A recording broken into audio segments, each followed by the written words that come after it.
আজ ভেবেছিলাম উল্টো রথের টান, তাই কিন্তু সবাই মিলে গেছিলাম মন্দিরে। গিয়ে দেখি রথ টান হয়ে গেছে, তাই চলে গেলাম অন্য আরেকটা মন্দিরে। মন্দিরে গিয়ে সোনাবুড়ো দারুণ করে নাচ করলো। সেটা দেখতে চাইলে ভিডিওটি শেষ পর্যন্ত দেখুন। নমস্কার বন্ধুরা, welcome back to my another blog. আবার একটি নতুন ব্লগে সবাইকে আমন্ত্রণ জানাচ্ছি। বিকালেই কিন্তু আমরা বেরিয়ে পড়েছি মন্দিরে যাব বলে। আসলে সবার কাছে না উল্টাপাল্টা কথা শুনছিলাম, আর রথ টান তো এবার এক এক জায়গায় এক এক দিন পড়ছে, বিশেষ করে উল্টো রথের টানটা। তাই এক মন্দিরে যাওয়ার কথা বললাম, আগের দিন তো হয়ে গেছিলো। আজকে গিয়ে দেখি সেখান থেকেও আমরা যেতে যেতে ঠাকুর নিয়ে চলে গেছে। আবার শুক্রবারেও রথ টান আছে, আমরা সেখানেও যাব। আজ মিস করেছি তো কি হয়েছে, পরের দিন আর মিস করব না। আর পথে যেতে যেতেই না বৃষ্টি পড়ে গেল, তাই আমরা একটা জায়গায় একটু দাঁড়িয়েছিলাম। আর সোনাবুড়ো কিন্তু বৃষ্টিতে খুব দারুণ করে ভিজছিল আর বৃষ্টির জল নিয়ে নিয়ে মুখে মাখছিল।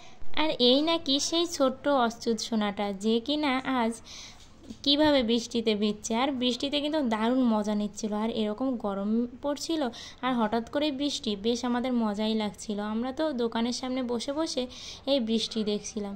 আর সে দেখুন অবস্থা, ওই যে বললাম নিজের গায়ে মাখছে আর বৃষ্টিটা ধরছে আর নিজের গায়ে ভেবে দিচ্ছে। তারপর বৃষ্টিটা থেমে গেলে আমরা চলে গেলাম মন্দিরে। আর মন্দিরে গিয়ে দেখি এখানে যে ঠাকুরটা এসেছিল সেই ঠাকুর আজই উল্টো রথে বাড়িতে ফিরে গেছে। আর আমরা যেতে যেতে সব অনুষ্ঠান শেষ, সব লোকজন চলে গেছে, অল্প কিছু লোক ছিল। গিয়ে আমরা বসে বসে কি করব, হঠাৎ করেই সবাই প্ল্যান করলাম যে আমরা অন্য আরেকটা মন্দিরে যাব। তাই কিন্তু আমরা রওনা দিলাম অন্য মন্দিরে। আর মন্দিরে গিয়েই দেখি এখানে কিন্তু ভগবানের আরতি চলছে, কারণ আমরা সন্ধ্যার দিকেই গেছিলাম। আর দেখুন কত জগন্নাথ ঠাকুর। আর এই ঠাকুরগুলো এখনও এখানে আছে, কারণ এখান থেকে কিন্তু উল্টো রথযাত্রাটা হয়নি, এটা শুক্রবারে হবে। আর শুক্রবার দিনও আমরা মিস করব না। জগন্নাথ দেব যদি নিয়ে যায় তাহলে আমরা সেদিনও কিন্তু মন্দিরে আসব। আর এখানে যে নাম কীর্তন হচ্ছিল তার তালে তালে সোনাবুড়ো নাচ করছিল।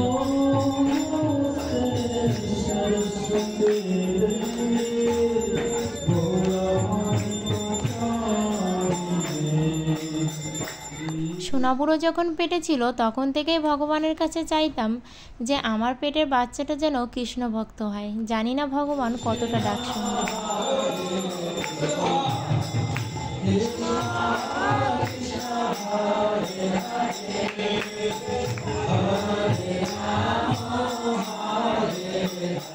আর ফাঁকে ফাঁকে একটু তোমাদেরকেও সন্ধ্যার এই কীর্তন আরতি এগুলো শোনাচ্ছিলাম, কারণ কি কৃষ্ণ নাম শুনলে নাকি সর্বপাপ দূর হয়।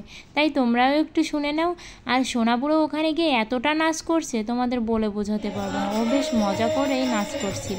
জানি না সোনাবুড়োকে কতটা সঠিক পথে নিয়ে চলতে পারবো, তবে ভগবানের কৃপা থাকলে আর তোমাদের সবার ভালোবাসা ও আশীর্বাদ থাকলে অবশ্যই আমি সোনাবুড়োকে যেমন করে বড় করতে চেয়েছি তেমন করেই পারবো। আর এখানে প্রসাদ খাওয়ার জন্য সত্যিই দেরি করছিলাম, কিন্তু অনেক রাত হয়ে যাচ্ছিল, তাই আমরা প্রসাদ না নিয়েই বাসায় চলে আসলাম। ব্লগটি ভালো লাগলে লাইক কমেন্ট করো।